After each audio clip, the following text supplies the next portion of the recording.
Hello everyone, how are you all. आज हम लोग बहुत important topic on, upon, over और एबव के बारे में जानेंगे। तो सबसे पहले जानते हैं ऑन, प्रीपोजिशन ऑन के बारे में। ऑन यानी ऊपर, यानी जब कोई वस्तु किसी वस्तु के ऊपर होती है, उसे टच करती है, तो वहाँ पे ऑन लिखते हैं।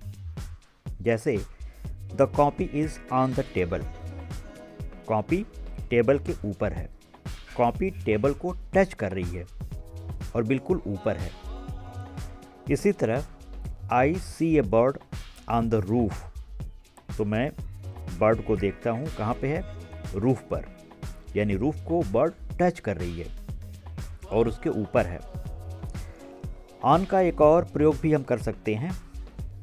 यदि किसी डेट को बताना है या किसी डे को बताना है, तब भी हम ऑन का प्रयोग करते हैं। जैसे he was born on 2 October 1869, he will arrive on Monday. तो यहाँ पर आप देखेंगे कि ऑन का प्रयोग किसी के जन्म को बताने में, किसी डे को बताने में, डेट को बताने में भी हम प्रयोग करते हैं। और ऑन का प्रयोग हम तब भी करते हैं जब कोई वस्तु किसी के बिल्कुल ऊपर हो और उस वस्तु को टच कर रही हो, स्पर्श कर रही हो। एक और प्रीपोजिशन अपॉन के बारे में जानते हैं। अपॉन का मतलब भी ऊपर होता है, लेकिन यदि किसी गति के साथ हम किसी चीज़ पर कूदते हैं, गति के साथ यदि हम उसके ऊपर जाते हैं, तो अपॉन का प्रयोग होता है। जैसे the dog jumped upon the table, यानी कुत्ता जो है, जो डॉग है, वो टेबल के ऊपर कूदा। यहाँ पे ऑन नहीं होगा, अपॉन होगा, क्योंकि उसके कूदने में गति है। इसी तरह a cat jumped upon the roof, एक बिल्ली छत पर कूदी, यानी नीचे से वो छत पर गई, इसमें गति है, इसलिए यहाँ पे अपॉन होगा। इसी तरह हम कह सकते हैं he is jumping upon the chair, वह कूद रहा है चेयर के ऊपर, यानी नीचे से ऊपर कूद रहा है, नीचे से कूदा और कुर्सी के ऊपर गया, इसमें गति है। तो इस गति के वजह से यहाँ पे ऑन नहीं आएगा। He is jumping on the chair हम नहीं कहेंगे। यदि वो चेयर पर रह करके ही कूदता तब ऑन होता, तब हम कहते he is jumping on the chair. लेकिन यदि वो नीचे से ऊपर कूद रहा है चेयर पर, तब हम कहेंगे he is jumping upon the chair. आइए तीसरे प्रीपोजिशन ओवर के बारे में जानते हैं। ओवर का मतलब भी ऊपर होता है, लेकिन एग्जैक्ट ऊपर जब कोई चीज़ होती है, लेकिन उस चीज़ से दूसरी वस्तु टच नहीं करती है। याद रखिए, ऑन में वस्तु टच होती है, लेकिन ओवर में वस्तु टच, स्पर्श नहीं होती, तब ओवर का प्रयोग होता है। जैसे the fan is over the table, fan जो है टेबल के ऊपर है। यहाँ पे फैन टेबल को टच नहीं कर रही है, इसलिए यहाँ पे ऊपर के लिए ओवर का प्रयोग होगा। The fan is over the table. Second sentence है the helicopter is hovering over my house, जो हेलीकॉप्टर है ये मेरे हाउस के ऊपर उड़ रहा है। तो हेलीकॉप्टर यहाँ पे मकान को, मेरे हाउस को टच नहीं कर रहा है, बल्कि उसके ऊपर उड़ रहा है, तो यहाँ पे ओवर का प्रयोग होगा। इसी तरह ओवर का प्रयोग समाप्ति के लिए, कंप्लीशन के लिए भी होता है। जैसे the time is over, time समाप्त हो गया, तो इसको हम कहेंगे इंग्लिश में द टाइम इज़ ओवर। और ओवर का प्रयोग मोर देन के लिए भी होता है, यानी उससे अधिक, मोर देन, इसके लिए भी ओवर का प्रयोग होता है। एक सेंटेंस लेते हैं, C is over 20, C is over 20।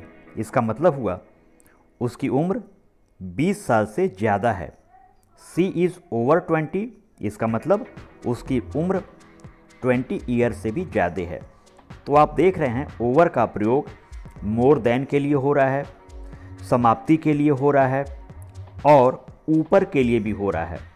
लेकिन जब इसका प्रयोग ऊपर के लिए हो रहा है तो इसका मतलब है कि वह वस्तु दूसरे वस्तु से टच नहीं हो रही है, यानी दूसरे वस्तु से उसका स्पर्श नहीं हो रहा है। तो इस तरह से हम ओवर का प्रयोग बहुत आसानी से समझ सकते हैं और याद कर सकते हैं। आइए जानते हैं एबव, ABOVE, एबव यानी ऊपर, इस प्रीपोजिशन के बारे में। एबव का यूज जब कोई चीज़ हमारे ऊपर होती है, बिल्कुल एग्जैक्ट ऊपर नहीं बल्कि इधर उधर साइड में भी होती है, लेकिन वो हमारे ऊपर है, तो हम सेंटेंसेस में एबव का प्रयोग करते हैं। जैसे द मून इज़ एबव अस, चंद्रमा हमारे ऊपर है। अब यहाँ पे ये सेंस है कि चंद्रमा हमारे बिल्कुल ऊपर नहीं है, बल्कि चंद्रमा हमारे साइड में भी हो सकता है, दूसरे साइड में हो सकता है। बिल्कुल एग्जैक्ट ऊपर यदि होता तो ओवर का प्रयोग किया जाता, लेकिन यदि साइड में है तो हम एबव का प्रयोग करते हैं। इसी तरह the sun is above my house, सूरज मेरे घर के ऊपर हैं, यानी सूरज बिल्कुल हमारे घर के ऊपर नहीं है बल्कि कुछ साइड में है। इसी तरह the aeroplane is flying above her house, aeroplane उड़ रहा है, हवाई जहाज उड़ रहा है उसके घर के ऊपर। तो यहाँ पे सेंस है कि उसके घर के ऊपर बिल्कुल नहीं बल्कि थोड़ा साइड में, साइड से ऊपर उड़ रहा है, तो हम इसमें एबव का प्रयोग करेंगे।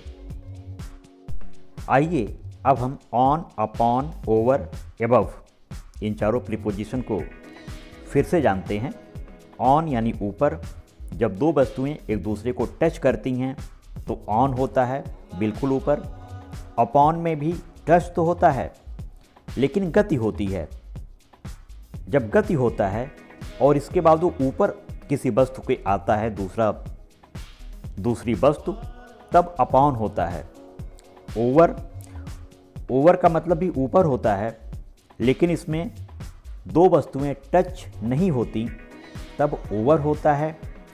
और एबव का मतलब भी ऊपर होता है, लेकिन थोड़ा साइड में वस्तु होती है तो एबव होता है, लेकिन इसमें भी दो वस्तुएं एक दूसरे को टच नहीं करती। ओवर में भी वस्तुएं एक दूसरे को टच नहीं करती, लेकिन ओवर में बिल्कुल ऊपर जब दो वस्तुएं होती हैं तो ओवर होता है।